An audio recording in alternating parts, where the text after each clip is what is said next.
Man, because he's just a sick, sorry son of a that was a racist, not a good bone in his body. I'll leave it with, you got to kind of figure that a man that will not let you see your own grandkids.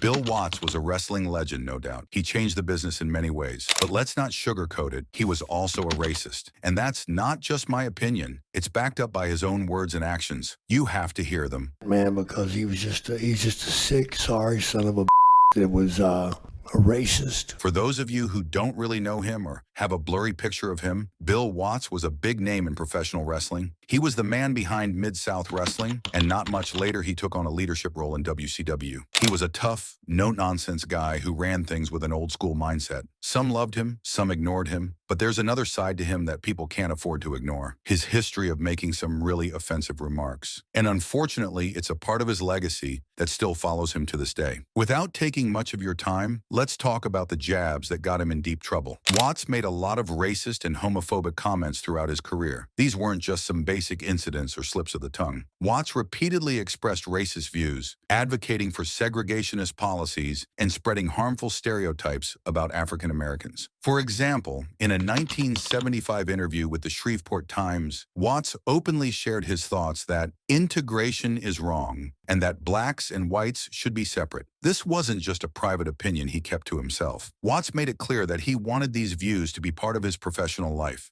As a wrestling promoter, he used his influence to create storylines that very much supported harmful stereotypes about black people. He didn't give many opportunities to black wrestlers, which made it much harder for them to succeed in their careers. Now, this is why I called him a hardcore racist in the beginning. But what made the situation even worse was that Watts didn't try to hide these harmful beliefs. He openly expressed them in interviews, in public events, and even within his workplace. This made his workplace feel hostile and unfair. Many people in the wrestling world and outside of it were shocked and angered by his open racism. Jake the Snake Roberts spoke about Watts' behavior on his podcast called The Snake Pit. Roberts shared some very disturbing stories about how Watts treated Ernie Ladd, a black man who had been very successful both in football and professional wrestling. Roberts recalled hearing Watts insult Ladd with very racist language. He said, "I've heard him verbally abuse Ernie Ladd unbelievably. He did everything but call him a human being." When Roberts was asked if Watts used specific racial slurs, he confirmed that he did. He explained how serious and hurtful Watts' words were. Even though Roberts saw how wrong Watts was, he admitted that he never confronted him about it. He explained, "God, no, man. I'm not going to sit there and tell that big man, this guy's talking bad to you, and you're not doing anything." Roberts' decision to stay silent shows just how difficult it was for people to stand up to Watts. Many were afraid of what might happen if they challenged him, especially because of how powerful he was in the wrestling world. But if you thought it was his only controversy, you are absolutely mistaken, sir. Now let's talk about Watts' time as executive vice president of WCW in 1992. From the start, Watts had a pretty old school way of thinking about wrestling, and it didn't really match up with what fans and wrestlers were looking for. One of the first things he did was ban high-flying moves from the top rope.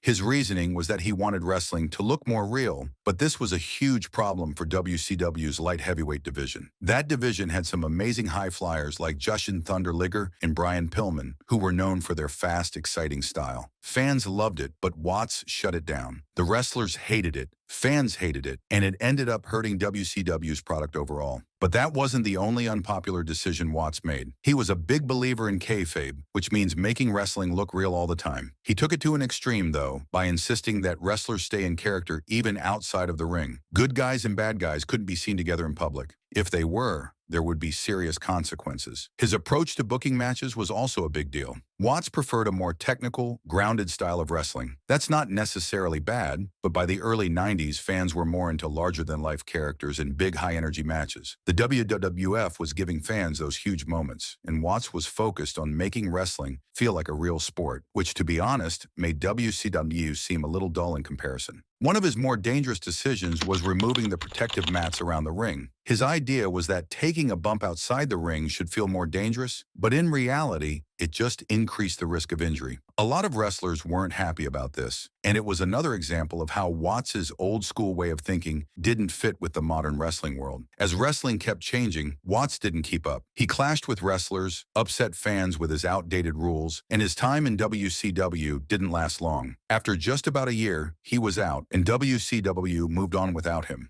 Bill Watts is a tricky figure in wrestling history. He definitely made an impact, but his old-school ideas and controversial decisions have overshadowed a lot of the good he did. Some people still respect him for what he contributed to wrestling, but for many others, his legacy is overshadowed by the fact that he wasn't willing to adapt to the times. A while back, he actually wrote a book about his life called The Cowboy and the Cross. It talks about his whole journey, from wrestler to promoter, and even touches on some of his personal stuff and those controversial things he said. Now here's the interesting part. Despite all the accusations against him, he was inducted into the WWE Hall of Fame in 2009. I know, right? It surprised a lot of people, and some were even upset about it. What do you guys think about that? Was it the right decision? But anyway, at 85 years old, he's pretty much out of the public eye these days. He's just living his life, away from all the hustle and bustle of the wrestling world. It's kind of a reminder that even the big names can fade away eventually. It's a bit of a mixed bag when it comes to his legacy, don't you think? Some people still see him as a legend in the wrestling world, while others can't forget the hurtful things he did and said. It's a complicated situation for sure. How do you all remember Bill Watts? Let me know in the comments. But if you happen to be a real big fan of Bill, don't worry, I have a segment for you that you will definitely enjoy. Here is a quick rundown of his epic yet controversial career. Let's go. His career started back in 1962, and he quickly became one of the most well-known figures in the wrestling world.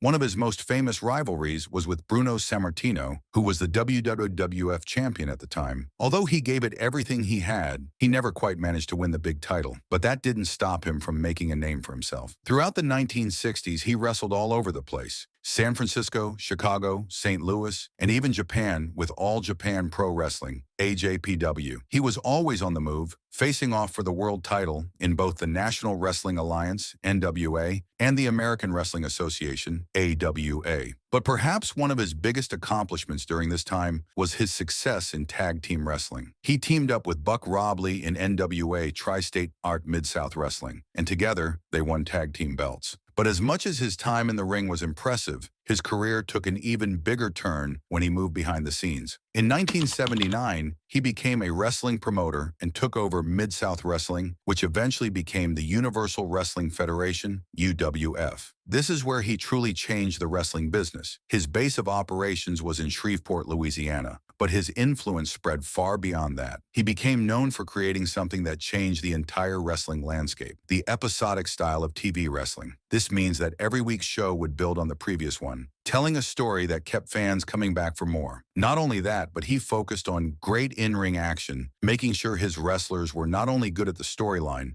but also at putting on great matches. Some of the most famous wrestlers of the time worked under his promotion, including Dr. Death Steve Williams, the Junkyard Dog, Ted DiBiase, and Jim Duggan. Watts wasn't just about making great wrestling, he was also really serious about protecting the magic of the sport. He was outspoken when it came to smart wrestling fans, those who knew too much about the behind-the-scenes side of things. To him, the mystery of wrestling was part of its appeal. That's why he had strict rules about keeping kayfabe, the idea of maintaining the illusion that wrestling was real. For example, he made sure that wrestlers who played the good guys, the faces, and the bad guys, the heels, never crossed paths outside of the ring. They had different locker rooms, and they never met in public. This helped keep the fans' belief in the storylines intact. Watts even went as far as to change his booking plans to protect the business from fans who might spoil the fun by revealing the truth behind the scenes. But things didn't always go smoothly. After losing a lot of money, around $500,000, Watts made the tough decision to sell the UWF to Jim Crockett Promotions, which was part of the NWA Mid-Atlantic. Crockett kept many of the top UWF stars like Sting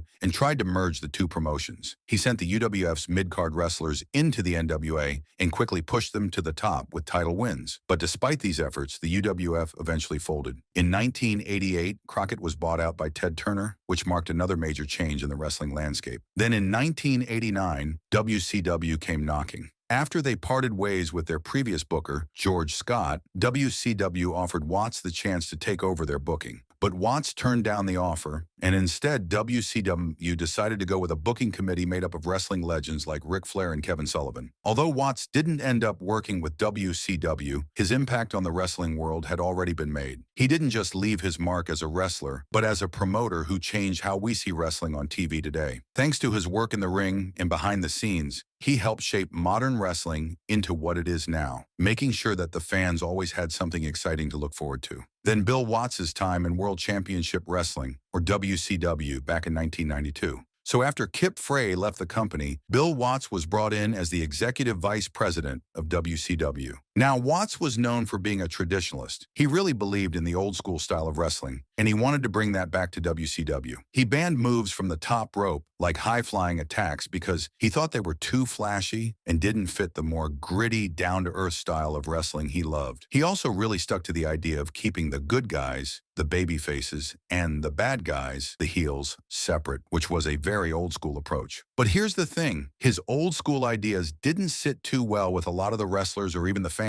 Eric Bischoff, who worked under Watts at the time, wrote in his autobiography Controversy Creates Car that Watts wasn't exactly the easiest person to work with. Bischoff said Watts had this way of making people feel intimidated when he talked to them. And on top of that, he wasn't really interested in growing WCW in the way it needed to be. Instead, he wanted to take it back to the 1970s, with poorly lit arenas and small house shows in rural towns. So, as you can imagine, his vision wasn't all that popular. Now let's talk about why Bill Watts left WCW in 1993, because it wasn't a clean exit. Before joining WCW, Watts had done an interview with a wrestling newsletter called Pro Wrestling Torch, where he said some pretty controversial things. He made some offensive comments about race and even supported a 1960s Georgia restaurant owner named Lester Maddox, who was known for refusing to serve black customers. Watts went on to say that he thought slavery was a good thing for bringing slaves to America, which, to put it bluntly, was a pretty horrible thing to say. And those comments didn't sit well with a lot of people. A year later, the interview was brought back into the spotlight. Wrestling journalist Mark Madden shared it with Hank Aaron, who was working at Turner Broadcasting, the parent company of WCW at the time. Aaron wasn't happy with what Watts had said, and he pushed for his removal. Some people, including Madden, claim that they were the reason Watts got fired. But Watts has his own side of the story. He says he wasn't actually fired for the comments, but rather he quit out of frustration with the behind-the-scenes politics, especially with Bill Shaw, the president of Turner. Watts claimed that Shaw and others were backstabbing him, and by the time the controversy came up with Hank Aaron, he had already made the decision to leave. Either way, he was replaced by Ole Anderson, and that was the end of his time in WCW. After his time in WCW, Bill Watts didn't stay out of the wrestling scene for too long.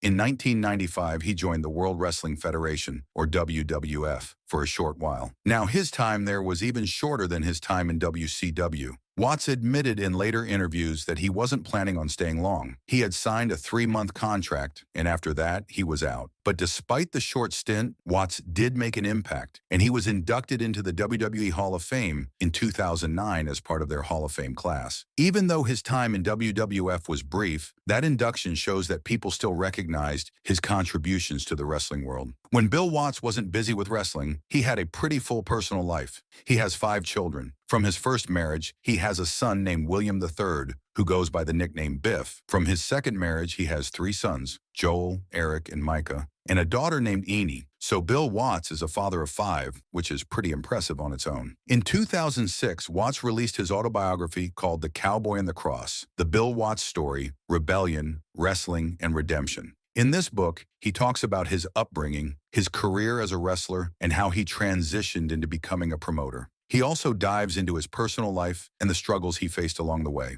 If you want to understand more about Bill Watts, his story is definitely worth checking out. Aside from wrestling, Watts also hosted a sports talk radio show on the Sports Animal in Tulsa, Oklahoma, up until 2008. He was living in Bixby, which is a suburb of Tulsa, and that's where he spent a lot of his personal life. He wasn't just a wrestling figure, but also involved in the local community. So that's a look at Bill Watts, the man who made waves in the wrestling world, both for his contributions and his controversies. From his time in WCW to his short stint in WWF, he certainly had an eventful career. But it's his personal life and the comments he made that keep him in the spotlight to this day. Whether you agree with his views or not, you can't deny that he left a mark on the wrestling business. What do you think about Bill Watts? Do you agree with his approach to wrestling, or do you think he went too far with some of his ideas and comments? Let me know in the comments below. Don't forget to like, subscribe, and hit that notification bell so you don't miss any future videos. Thanks for watching.